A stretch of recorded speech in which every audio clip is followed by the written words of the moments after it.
If a character that you barely got to spend any time with dies in a movie, do you really care? If a storyline isn't given enough time to develop, do you truly become invested in it?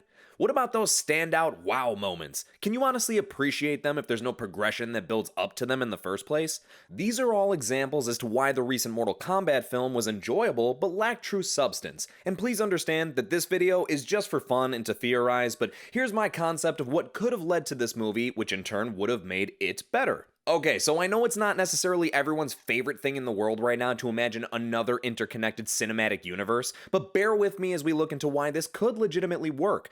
One of the biggest reasons some of these cinematic universes crash upon launch or fail to make it out of pre-production is due to them not being able to create enough variety and range with the multitude of projects included. The MCU, for example, on most occasions works well because of its ability to showcase many intriguing characters that have various abilities and span across an abundance of unique locations. In other words, they feel different from one another. Is there a general formulaic pattern that some of them tend to fall into? Absolutely. But there's enough involved in each one to make it recognizable and separate from the others. You can't watch Guardians of the Galaxy, then Captain America Civil War, and honestly tell me they're the same movie just because they're both superhero movies. Then you got films like Hobbs and Shaw. Though successful at the box office, fails to expand that particular universe in any way due to it simply feeling like an extended side quest of a Fast and Furious movie. I don't feel like after watching it I care about Hobbs or Shaw any more than I did before I saw it, and there wasn't anything included that made you even feel like it was still connected to the other movies. You could have just as easily given it a different title, given their characters different names, and it wouldn't have changed it a bit. Sure, you want similarities, overlaying themes, and perhaps a build up towards some grand, intricate subject, but you also want to feel like you're watching a new experience with each project.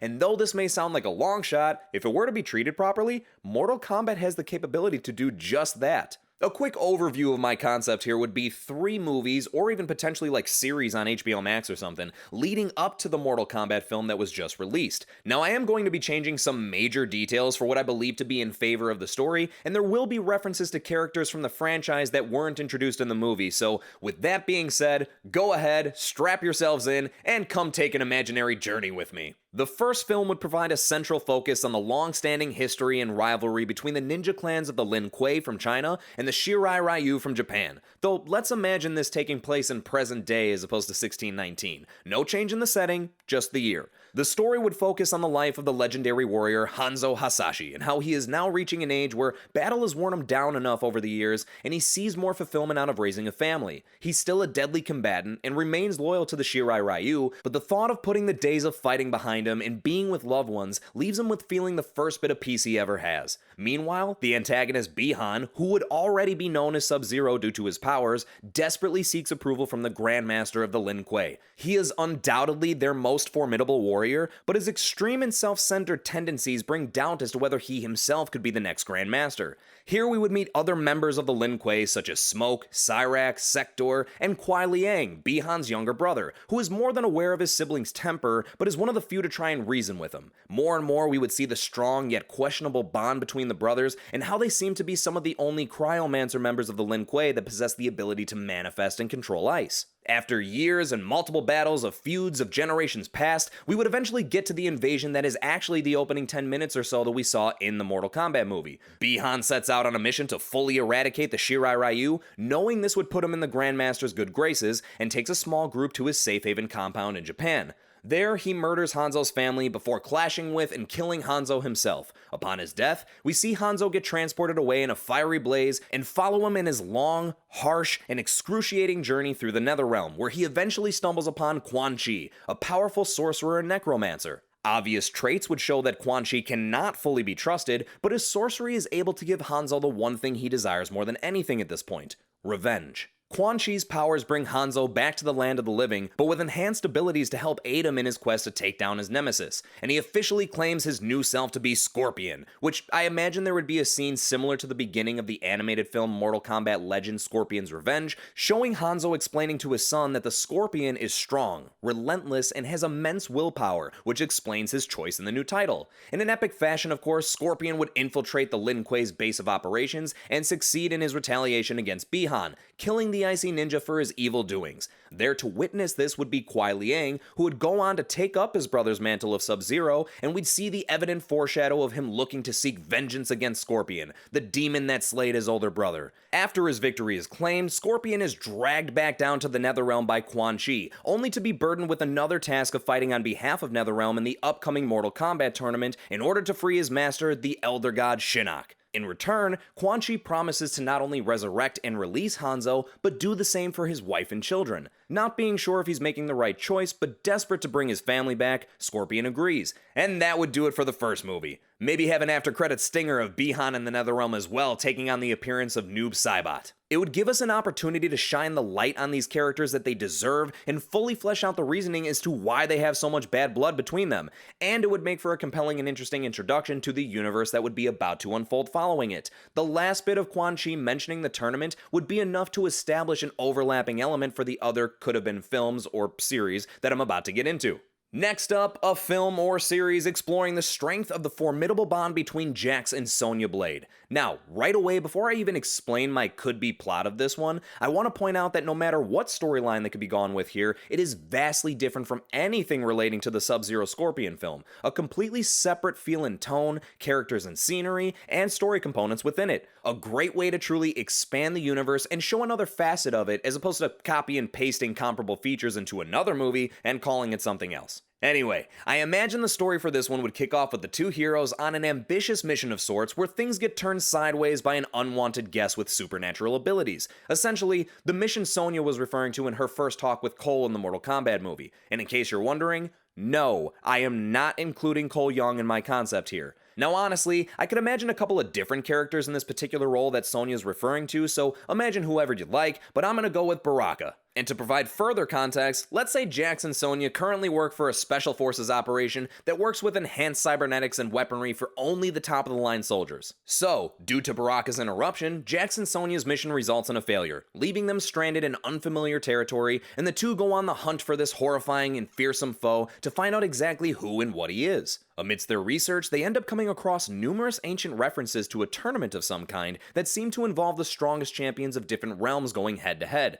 What intrigues and concerns them the most is that a being with the appearance of the humanoid creature they're looking for is clearly referenced to in some of these depictions. Eventually, they once again cross paths with the monstrous villain, and the fight ends with Jax getting both of his arms sliced off by Baraka's lethal forearm blades, before he barely manages to escape, dodging some shots fired from Sonya's Sonic Wave wrist blaster. That's right, I am not going with the whole Arcana concept either. This would be like the games. There are people that have powers and people that don't. And if they don't, technology is probably coming to their aid. And on that note, picture the two heroes have sporadically managed to make contact with their headquarters up to this point, and luckily are intercepted in time to save the currently armless Jax. Then those enhanced cybernetics come into play, and Jax wakes up a new man with absurdly strong robotic arms. We could get a chance to see the developing friendship between him and Sonya as she consoles him, helps him get used to his new arms and back into fighting form. Then this leads to the pair choosing to return and finish their original mission, as well as track down Baraka. Upon returning, they come across an arrogant and brash individual who calls himself Kano, leader of the Black Dragon, who claims to be looking for the same foe they are due to his fellow Black Dragon member, Cabal, being captured by him. The upside is Kano is able to track Baraka's current location because of this, so the trio head off towards their mutual cause. On their way, Baraka finds them first and delivers a surprise attack that leads to a forearm blade taking out one of Kano's eyes, but they manage to work together enough to get the better of the villain, and Jax gets his revenge by using his new arms to perform a good old fatality on Baraka. The crew would go on to rescue Cabal, but find that he's been horribly injured and on the verge of death. So, with much hesitation, Jax and Sonya decide to bring the two untrustworthy Black Dragon members back to their headquarters, where they are both given variations of cybernetics to survive. Kano is given a robotic eye that he doesn't seem to have an issue with, given the fact that he can shoot lasers out of it, and Cabal is given an enhanced respirator to help keep him breathing. The aftermath would show a large amount of resentment towards Kano from Cabal, as he feels his leader allowed him to be captured, but he'll temporarily put that to the side because he has bigger news to deliver. Turns out while Cabal was being held captive, Baraka was paid a visit from a mysterious sorcerer called Shang Tsung, who apparently sent Baraka there in the first place to hunt down any potential threats within Earthrealm, as they are in preparation for the upcoming tournament of Mortal Kombat. which is where things would end for this one. This would allow us to establish a genuine bond between Sonya and Jax and make sense as to why they seem to be so obsessed with finding out more about the tournament and fellow champions to help the cause. It would give us a proper introduction to Cabal and allow for us to have some sort of insight as to why he and Kano do but don't get along,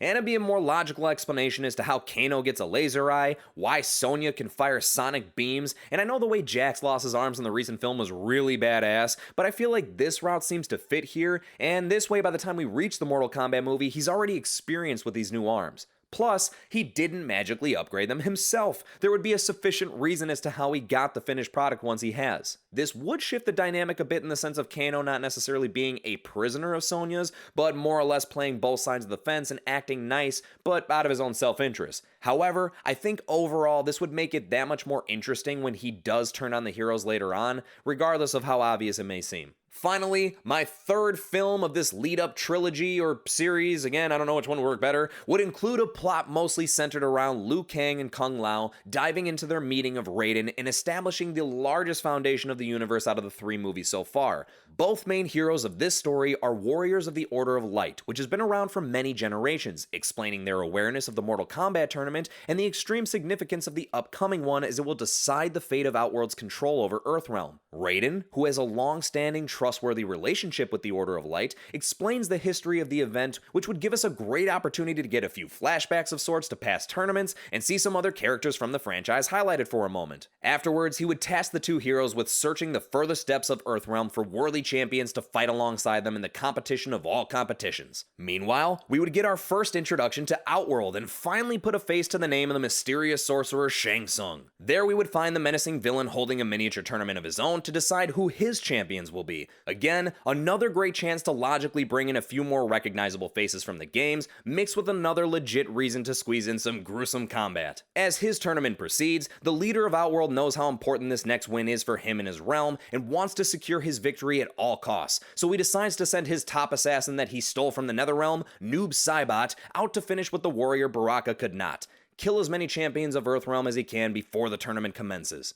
At first glance, it would appear that Noob is the familiar face and mask combo of Bihan, the fallen Sub-Zero from the first film, but just to keep things interesting, it wouldn't be revealed/confirmed until later on. From there, we would see Liu Kang and Kung Lao split up to search for champions based on the knowledge and leads Raiden has passed on to them. Kung Lao heads to speak to the Grandmaster of a legendary ninja clan known as the Lin Kuei, where he's led by Cyrax and Sector to meet Kuai Liang, best known to his clan as Sub-Zero. He discovers that Sub-Zero is already aware of the tournament to some degree and has hesitancy in getting involved in such affairs as opposed to furthering his focus and efforts towards the continual growth of the Lin Kuei. Kung Lao brings up the dire details surrounding this specific tournament and raises the obvious point that the Lin Kuei will face the same inevitable threat as the rest of Earthrealm, whether it's at the tournament or its aftermath. And even Raiden pops in to strengthen their plea. Knowing their actions are for a larger purpose, Sub-Zero finally concedes to joining their roster and decides to temporarily leave the Lin Kuei in the hands of his overly ambitious apprentice, Frost. As all that takes place, Liu Kang ventures to sign up his old teacher, Bo Rai Cho, but before the hero arrives, the old drunken master is paid a visit from the deadly Noob Saibot. The 2 clash in combat, and in the midst of their battle, Liu Kang arrives and without hesitation steps in to aid his friend and fend off the intruder. But even the combined efforts of the old master and student aren't enough to get the better of the villain, and Bo Rai Cho falls victim to the assassin's hand, taking his last breath in Liu Kang's arms. Liu steps up to Noob in a fiery rage and nearly delivers a finishing blow before the foe teleports away, leaving the young hero in a state of anger, sadness, and loss. As he manages to compose himself, he journeys back to Raiden's temple, and as fate would have it, he comes across Jax, Sonya, Kano, and Cabal as they make their best attempt to navigate there as well. So, like a knight in shining armor, Liu Kang guides the way, finding a small amount of peace that even though he's lost a mentor, it's brought him to cross paths with more champions to help save the realm. At the temple, the group are shortly met by Raiden, Kung Lao, and Sub-Zero, where they all come to an understanding that no matter what background, lifestyle, or choices that brought them together, this band of misfits must help bring the best out of each other if they're to stop the winning streak of Outworld. Back in Outworld, we find Noob Saibot relaying the news to Shang Tsung that perhaps Baraka did not fail as poorly as the sorcerer had thought, as after his initial scouting, he can confirm the champions of Earthrealm should not be underestimated, asking for more warriors to aid him in his pre-tournament annihilation. And we quickly shift back over to Raiden's temple, being invaded by a wave of villainous combatants, going in for the kill on the unprepared heroes and clearly overwhelming them. In the storm of battle, we see a true back and forth between the two realms champions, and at one point Shang Tsung steps in to suck out the soul of Cabal. Sub-Zero comes face to face with Noob Saibot, who reveals to the Icy Ninja that in life he went by the name of Bihan, dealing a large amount of shock to Kuai Liang that his brother could ever become such a dark and demented being. The two brothers have an epic encounter as they promptly realize they have severely opposing views, but their fight and all the others get cut short when Raiden finally decides to intervene due to the rule-breaking actions of Shang Tsung and faces off with the evil sorcerer for a moment before taking the upper hand and abruptly sending the enemies back to Outworld. The film would come to a close with the heroes having a much better idea as to where they stand and how much more they need to prepare themselves, leaving us at a very similar point that the 2021 movie left us with at the end. We'd get the proper spotlight on the bond between Liu Kang and Kung Lao, a more well-paced introduction to Raiden, Shang Tsung, and the other characters of Outworld, and a fulfilling coming together of the majority of the main characters we met so far, still leaving us with plenty of room to grow in the next installment. And at this point overall, we would have a much more grounded understanding of who these characters are and why we should care about them and the stakes they are up against. Now, when the fourth movie would come out, it could in fact be a movie about the actual Mortal Kombat tournament.